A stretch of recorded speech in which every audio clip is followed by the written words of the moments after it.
আসসালামু আলাইকুম। আজকে 1939 সালের একটি টেস্ট ম্যাচের গল্প করতে চাই। ম্যাচটি অনুষ্ঠিত হয় 1939 সালের 3রা মার্চ এবং ম্যাচটি ক্লোজ হয় 1939 সালের 14ই মার্চ। আবার একটু খেয়াল করেন, 1939 সালের 3রা মার্চ ম্যাচটি শেষ হয় বা ক্লোজ হয় 1939 সালের 14ই মার্চ। ক্যালকুলেশন করছেন? হ্যাঁ, ম্যাচটি 12তম দিন, 3রা মার্চ থেকে 14ই মার্চ 12তম দিন পর্যন্ত টেস্ট ম্যাচটি গড়ে এসেছিল। এটি ইতিহাসের সবথেকে দীর্ঘতম টেস্ট ম্যাচ। আলটিমেটলি ম্যাচটি 13তম দিন পর্যন্ত যাইতে পারত। এই 13তম দিন পর্যন্ত যাইতে না পারার পিছনেও একটা বলা যায় এক প্রকার হাস্যকর বলেন আর একটা লজিক আছে, যাই হোক আর কি। লজিকটা হচ্ছে, তৎকালীন সময়ে ম্যাচটি সাউথ আফ্রিকার ডারবানে অনুষ্ঠিত হয়, ইংল্যান্ড এবং সাউথ আফ্রিকার মধ্যে। 12তম দিনে 14ই মার্চ আর কি, ইংল্যান্ডের দেশে ফেরার শিডিউল ছিল জাহাজে, এবং তৎকালীন সময়ে এরোপ্লেনের ব্যবস্থা ছিল না, যেহেতু জাহাজে শিডিউল ছিল এবং জাহাজের রিশিডিউল ছিল না, একমাত্র ফেরার ব্যবস্থাই ছিল জাহাজ। এবং জাহাজটি যেহেতু নির্ধারিত টাইমে ফেরত আসার শিডিউল ছিল, যার কারণে ইংল্যান্ডকে বাধ্য হয়ে ম্যাচটি ক্লোজ করে জাহাজে উঠে ইংল্যান্ডে ফেরত আসতে হয়, নতুবা ম্যাচটি হয়তো 13তম দিন পর্যন্ত যাইতে পারত। এখন প্রশ্ন হচ্ছে, আপনি হয়তো চিন্তা করতেছেন যে আমি তো জানি টেস্ট ম্যাচ 5 দিন হয়, 12তম দিন কিভাবে গেল?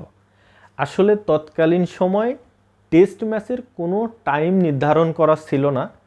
এই টেস্ট ম্যাচগুলোকে বলা হতো টাইমলেস টেস্ট, অর্থাৎ কোনো টাইম ফিক্সড করা ছিল না।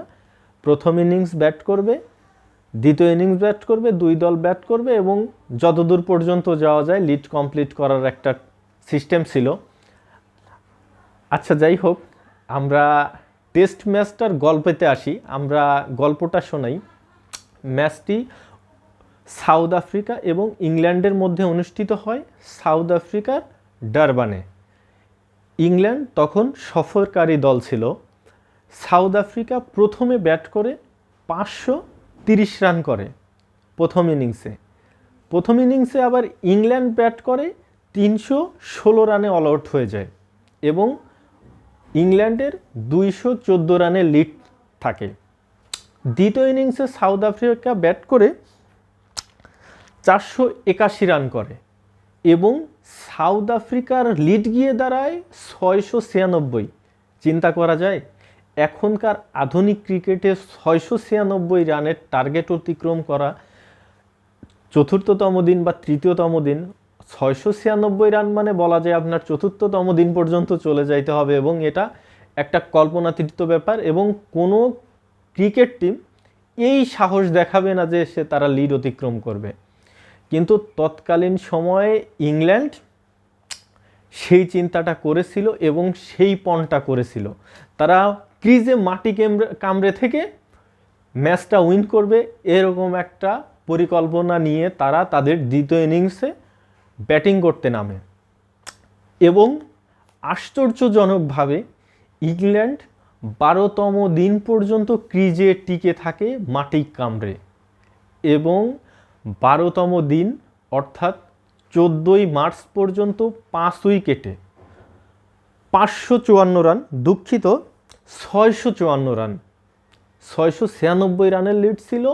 12তম দিন পর্যন্ত 5 উইকেট হারিয়ে 654 রান কমপ্লিট করে ফেলে। চিন্তা করেন কতটা কাঠখড়ি ফুরাইছে। 654 রান কমপ্লিট করে ফেলে, মাত্র 42 রান দূরে থাকে ইংল্যান্ড জয়ের জন্য।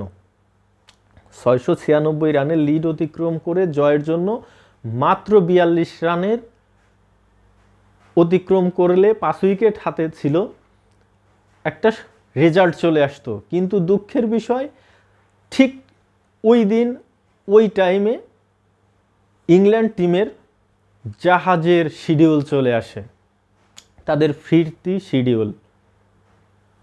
তাদের দুঃখ ভারাক্রান্ত মন নিয়ে ম্যাচটাকে ওই অবস্থায় এত কাঠখড়ি পোড়ানোর পরেও ইংল্যান্ডকে ম্যাচটা ক্লোজ করে চলে যাইতে হয়। পরবর্তীতে ম্যাচটা সম্ভবত ড্র অথবা নো রেজাল্ট আসে।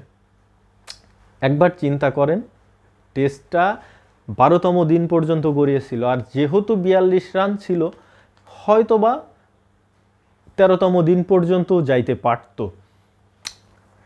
আরও কিছু মজার ঘটনা এই ম্যাচ সম্পর্কে যদি জানাই, ওই ম্যাচে মোট রান হয় 1981 এবং ক্রিকেটাররা বল ফেস করে 5447 বল। চিন্তা করা যায়। আর আরেকটা বিষয়, হয়তো ওই টাইমে এই ম্যাচগুলোর রেস্ট ডে ছিল, কিন্তু তারপরেও 12তম দিন পর্যন্ত একটা টেস্ট ম্যাচ গড়িয়ে নিয়ে যাওয়া অনেক খরচ এবং অনেক পরিকল্পনার ব্যাপার। যাই হোক, এই ম্যাচের গল্প কি আপনারা আগে জানতেন? কমেন্ট বক্সে আপনাদের মন্তব্য মতামত জানতে চাই। ধন্যবাদ। আল্লাহ হাফেজ।